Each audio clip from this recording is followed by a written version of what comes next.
बिस्मिल्लाहिर्रहमानिर्रहीम। अस्सलाम वालेकुम स्टूडेंट्स।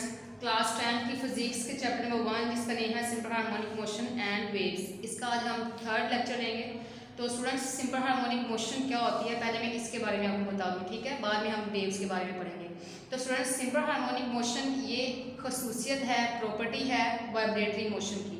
वाइब्रेटरी मोशन यहाँ पर देखिए स्टूडेंट्स, एग्जाम्पल में इस डायग्राम में ये जिस्म जो कि मेटल बॉब है एक डोरी के साथ एक स्ट्रिंग के साथ हैंग किया गया है और इसकी ये मेन पोजीशन है, वस्ती पॉइंट है इसका ये। और ये अपनी इस वस्ती पोजीशन के इर्द गिर्द वाइब्रेट करेगा, अपनी मोशन को आगे पीछे बैक एंड फ्रो मूव करेगा, दोहराएगा जब इस पर फोर्स लगाई जाएगी। स्टूडेंट्स, वो फोर्स जिस पर लगाई जाएगी वो नेट फोर्स कहलाएगी और इस पर नेट फोर्स लगाकर इसको पॉइंट ए तक ले जाकर छोड़ दिया जाएगा। जब हम इसको पॉइंट ए पर ले जाकर छोड़ देंगे, जैसे बच्चा झूला ले रहा होता है, पहले उसको हम बिठाते हैं तो उसके बाद हम उसको पीछे ले जाकर छोड़ देते हैं, तो वो इस पॉइंट के आगे पीछे अपनी हरकत को दोहराता रहता है। इसी तरह इस मेटल बॉब को भी जब हम पॉइंट ए पर लाकर छोड़ते हैं तो ये अपनी पोजीशन ओ की तरफ दोबारा आता है। तो स्टूडेंट्स, फर्स्ट पोजीशन ओ की तरफ जब जाता है तो रिस्टोरिंग फोर्स की वजह से ये यहाँ से मुखालिफ सिम्त में भी कुछ डिस्टेंस कवर करता है और इसी तरह फिर इनर्शिया की वजह से ये अपनी मोशन को दोहराता रहता है जब तक इसकी सारी एनर्जी खत्म नहीं हो जाती। अब यहाँ पर हमने एक सिस्टम की बात की है जिसमें एक मेटल बॉब एक डोरी के साथ हैंग की गई है, एक स्ट्रिंग के साथ।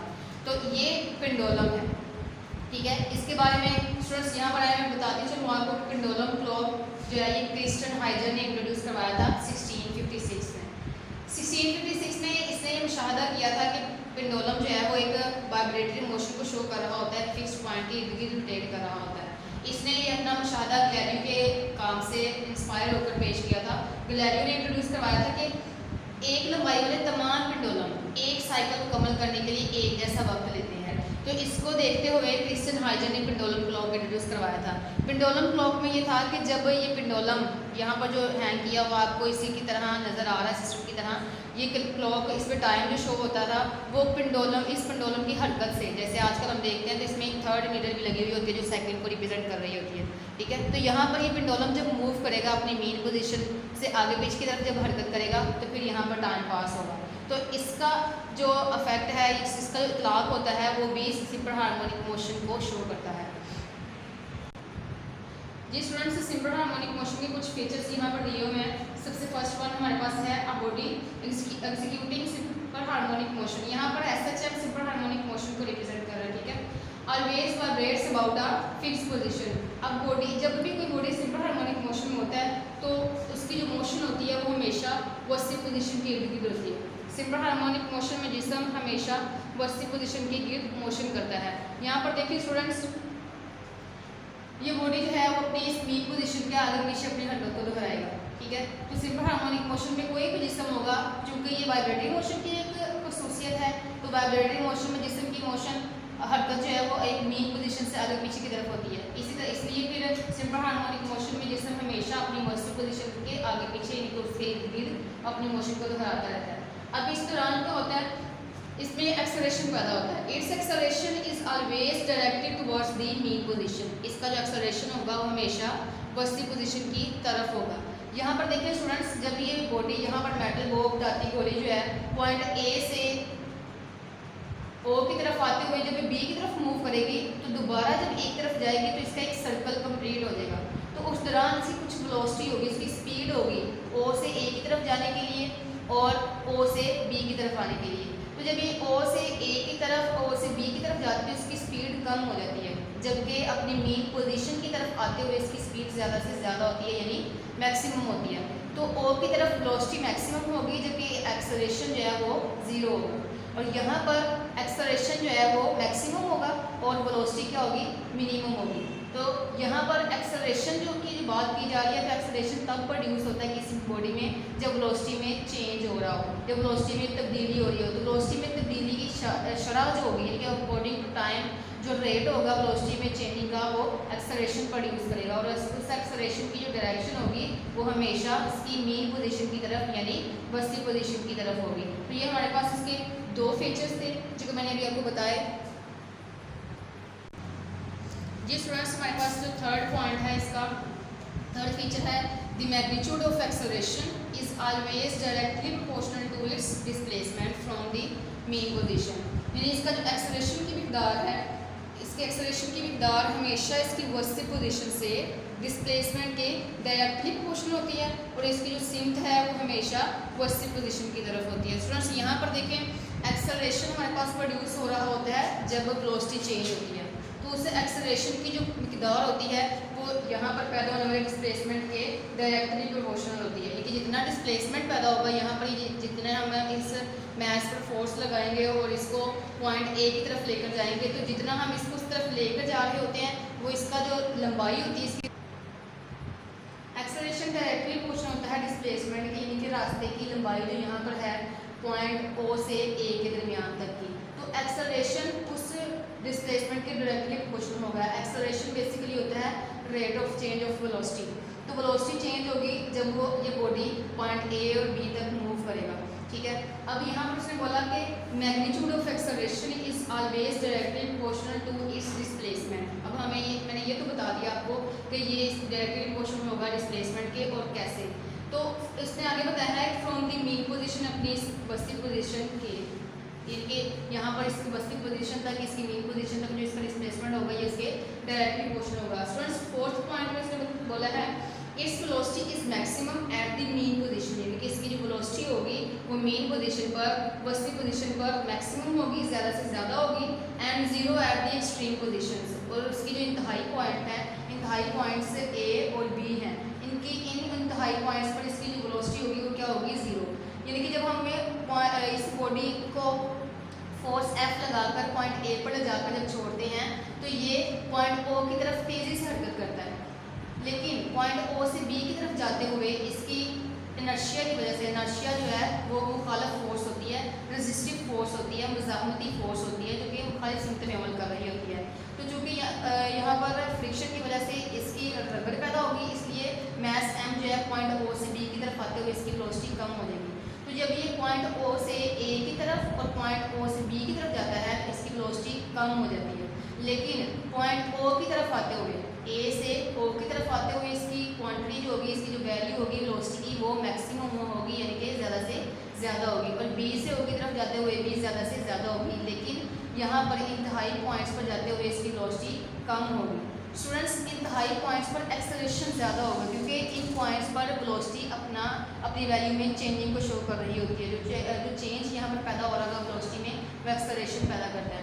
तो वेलोसिटी की मिकदार मीन पोजीशन पर मैक्सिमम और एक्सट्रीम पोजीशन पर मिनिमम होगी, लेकिन जो एक्सेलरेशन है उसकी क्वांटिटी, उसकी जो मिकदार होगी वो मीन पोजीशन पर मिनिमम होगी और एक्सट्रीम पोजीशंस पर मैक्सिमम होगी। यानी कि यहाँ पर एक्सेलरेशन की मिकदार ज़्यादा से ज़्यादा होगी क्योंकि एक्सेलरेशन जो है वो वेलोसिटी में तब्दीली की शरह को कहते हैं।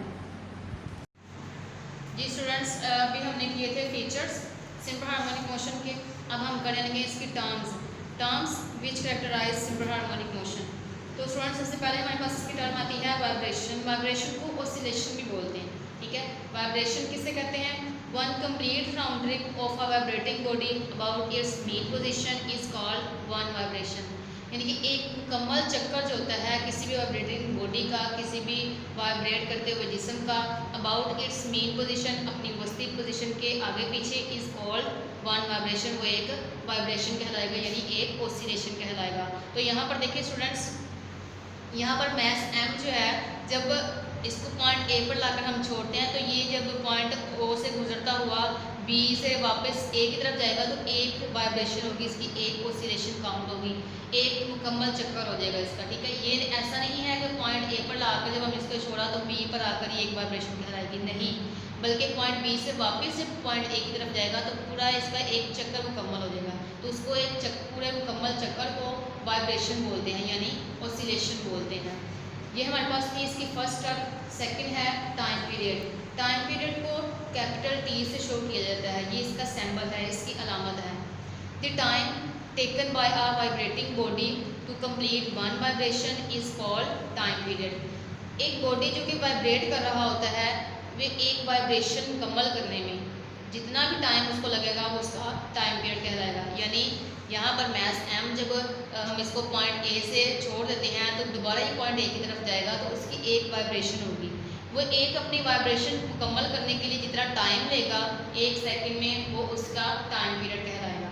या इसके अलावा भी जितना भी टाइम पीरियड 1 सेकेंड नहीं बल्कि जितना भी हो सकता है, ठीक है। तो इट्स मीन के वाइब्रेशन मुकम्मल करने के लिए जो उसको टाइम लग रहा होगा वो टाइम पीरियड कहलाएगा। और टाइम पीरियड को टी से रिप्रेजेंट किया जाता है, इसका यूनिट होता है सेकेंड, यानी कि स्मॉल एस से हम इसको रिप्रेजेंट करते हैं।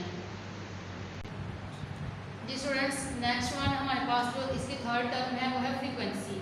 फ्रीक्वेंसी को एफ से रिप्रेजेंट किया जाता है, स्मॉल एफ से।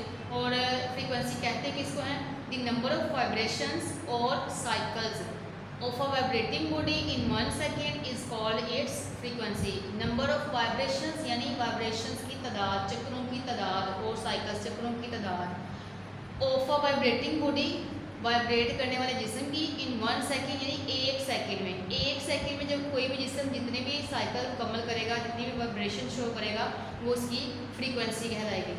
फ्रीक्वेंसी का यूनिट होता है हर्ट्ज, यानी कि पर सेकेंड के ये इक्वल होगा। जैसे यहाँ पर देखिए इसका फॉर्मूला होता है frequency is equal to 1 over time period.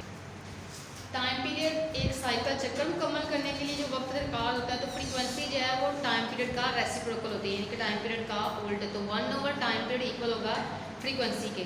Time period का यूनिट होता है सेकंड, इसलिए जो पर सेकंड होगा वो इक्वल होगा हर्ट्ज के, और हर्ट्ज जो है वो फ्रीक्वेंसी का यूनिट है। तो स्टूडेंट्स, फ्रीक्वेंसी किसे कहेंगे, 1 सेकंड में वाइब्रेशंस की तादाद, यानी कि number of vibration in 1 second, यानी number of cycles in 1 second, number of oscillations in 1 second. तो वाइब्रेशन की तादाद जो होगी 1 सेकेंड में वो फ्रीक्वेंसी कहलाएगी। जैसे यहाँ पर देखें, ये बॉडी जो है वो इस मीन पोजीशन के आगे पीछे जब रोटेट करता रहेगा, 1 सेकेंड में उसकी जितनी भी ऑसिलेशंस होंगी, उसकी जो वाइब्रेशंस होंगी, उसके जो साइकिल वो मुकम्मल करेगा चक्कर अपने, तो वो 1 सेकेंड में उसकी जो तादाद होगी वो फ्रीक्वेंसी कहलाएगी। यहाँ पर देखिए स्टूडेंट्स, नेक्स्ट हमारे पास है फोर्थ वन जो इसकी टर्म है सिंपल हार्मोनिक मोशन की, वो है एम्पलीट्यूड। एम्पलीट्यूड को कैपिटल ए से रिप्रेजेंट किया जाता है, ठीक है। The maximum displacement, amplitude basically area होता है इसका।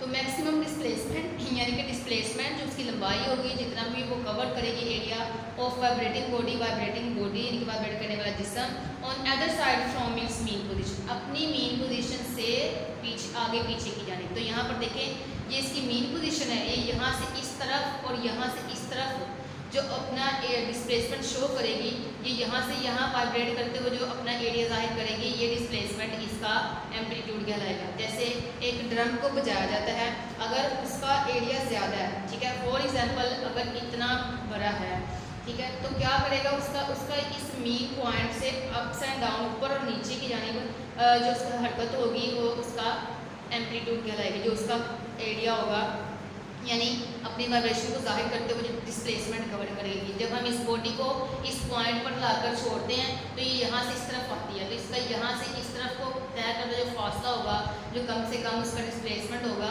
वो इसका एम्पलीट्यूड कहलाएगा। और एम्पलीट्यूड का यूनिट जो है वो मीटर्स में लिया जाता है। तो स्टूडेंट्स, ये थी हमारे पास इसकी टर्म्स सिंपल हार्मोनिक मोशन की। सबसे पहले हमने इसकी टर्म रीड की, वो थी वाइब्रेशन, यानी कि इसके एक मुकम्मल चक्कर को हम वाइब्रेशन बोलते हैं। नेक्स्ट वन हमारे पास थी टाइम पीरियड, यानी 1 सेकंड में चक्रों की, यानी कि एक चक्कर मुकम्मल करने के लिए जो उसको टाइम लग रहा होता है, जो वक्त दरकार होता है, वो उसका टाइम पीरियड कहलाता है। फिर हमने थर्ड वन रीड की फ्रीक्वेंसी, 1 सेकंड में वाइब्रेशन की तादाद को फ्रीक्वेंसी कहते हैं। और फिर नेक्स्ट वन फोर्थ हमारे पास थी एम्पलीट्यूड, जो कि उसका डिस्प्लेसमेंट होगा, यानी कि मीन पोजीशन से ए और बी के दरमियान में जो इसका डिस्टेंस आएगा, ओ से बी के दरमियान या ओ से ए के दरमियान, तो वो उसका क्या कहलाएगा, एम्पलीट्यूड कहलाएगा। ये हमारे पास थी 4 टर्म्स सिंपल हार्मोनिक मोशन की। जी स्टूडेंट्स, नेक्स्ट हमारे पास एग्जांपल है 10.1, उसमें है find the time period and frequency of a simple pendulum. हमने टाइम पीरियड और फ्रीक्वेंसी फाइंड करनी है सिंपल पेंडुलम की, जिसमें हमारे पास वैल्यू दी हुई है 1.0 मीटर लॉन्ग, यानी उसकी लेंथ दी हुई है at a location where gravity g is equal to 10.0 metre per second. अब हमने इसकी ग्रेविटी उसने बता दिया 10.0 मीटर पर सेकेंड, और टाइम पीरियड और फ्रीक्वेंसी फाइंड करनी है। हमारे पास यहाँ पर देखें गिवन डेटा में वैल्यूज है, length is equal to 1.0 metre और ग्रेविटी है 10.0 मीटर पर सेकेंड। फाइंड क्या करना है हमने, टाइम पीरियड और फ्रीक्वेंसी। जिस स्टूडेंट्स, टाइम पीरियड को रिप्रेजेंट किया जाता है कैपिटल टी से, और फ्रीक्वेंसी को हम रिप्रेजेंट करते हैं स्मॉल एफ से। अब हमें टाइम पीरियड और फ्रीक्वेंसी दोनों फाइंड करने हैं। टाइम पीरियड इक्वल होता है 2π√L/g, ये हमारे पास टाइम पीरियड फाइंड करने का फॉर्मूला है। और फ्रीक्वेंसी बराबर होती है 1 टाइम पीरियड, यानी टाइम पीरियड का रेसिप्रोकल। अब हम टाइम पीरियड फाइंड करने के लिए उसमें वैल्यू पुट करते हैं। तो time period is equal to 2π√L/g। अब हम हमारे पास इस फार्मूले में वैल्यू पुट करें तो 2 फार्मूले का पाई की वैल्यू हमारे पास इक्वल होती है 3.14, मल्टीप्लाई करेंगे √L/g।